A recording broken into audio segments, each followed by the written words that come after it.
you think, because I was thinking about this today, do you think like Quincy Jones and Michael and them was listening to What You're Gonna Do For Me and got a little bit of inspiration for Thriller? You know, I couldn't say that they didn't, because anybody who was big, like, they're in the marketplace, they're defining the culture at that moment. So like anybody who wants to come in and like be respected has to know what's going on and respond to it. Right. You know, you can't like throw out like just like a number card when somebody already got the big joker. You better come with something. So I don't know, because honestly, like I'd be looking for things from that era that had the same sound. Did you ever listen to Aretha's Love All the Hurt Away album? Yes. Like Aretha Martin produced that. I think it came out the same year as What You're Gonna Do For Me. It doesn't sound like What You're Gonna Do For Me.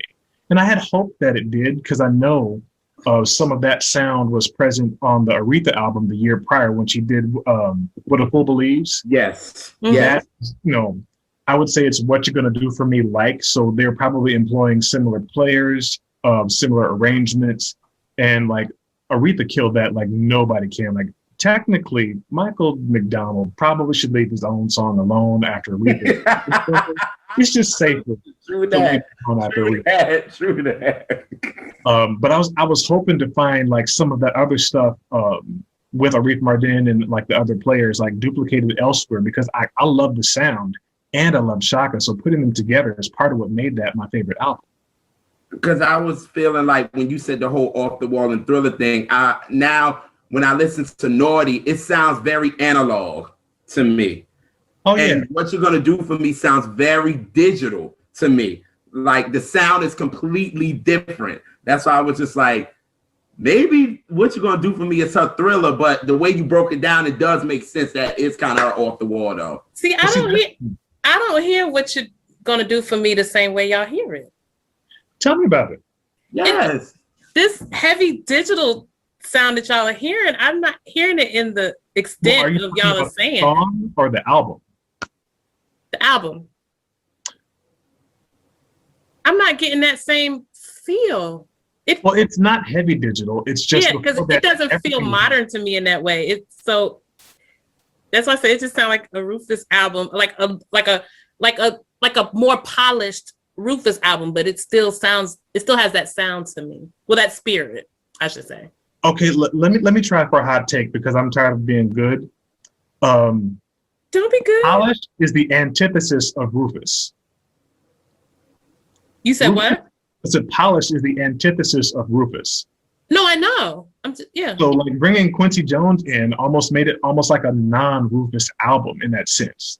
Because like you always single out Master Jam as like, oh, wait a minute. No, that's the Quincy Jones one. It wasn't like, oh, it's a repeat of Ask Rufus. Oh, it's another street player. Yeah, it's really its own thing. Right.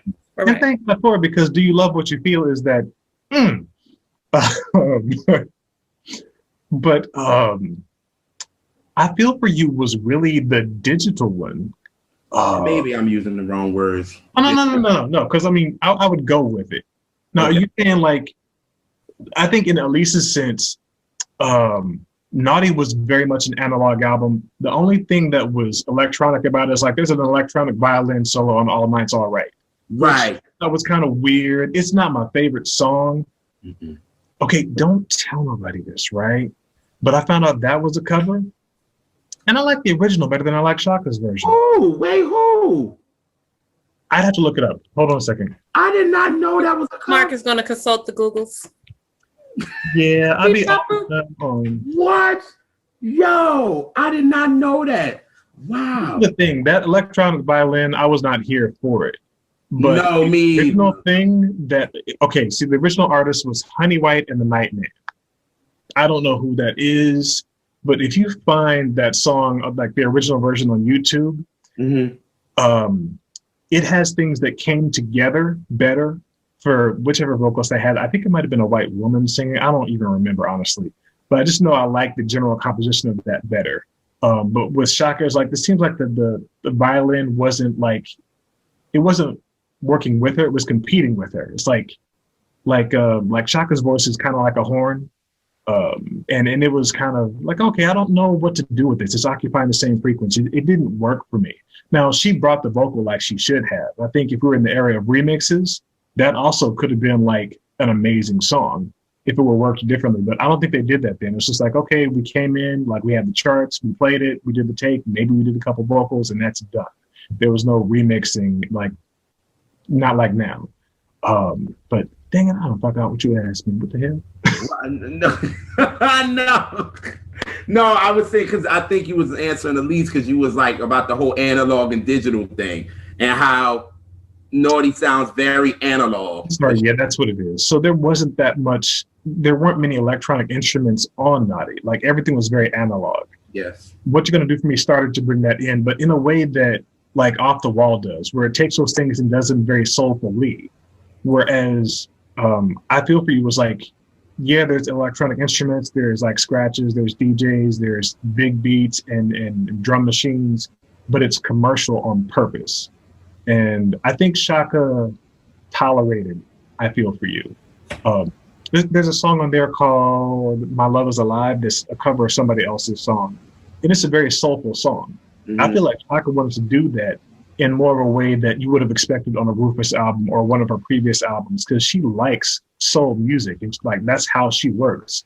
But they took that song and they just made it very 1984.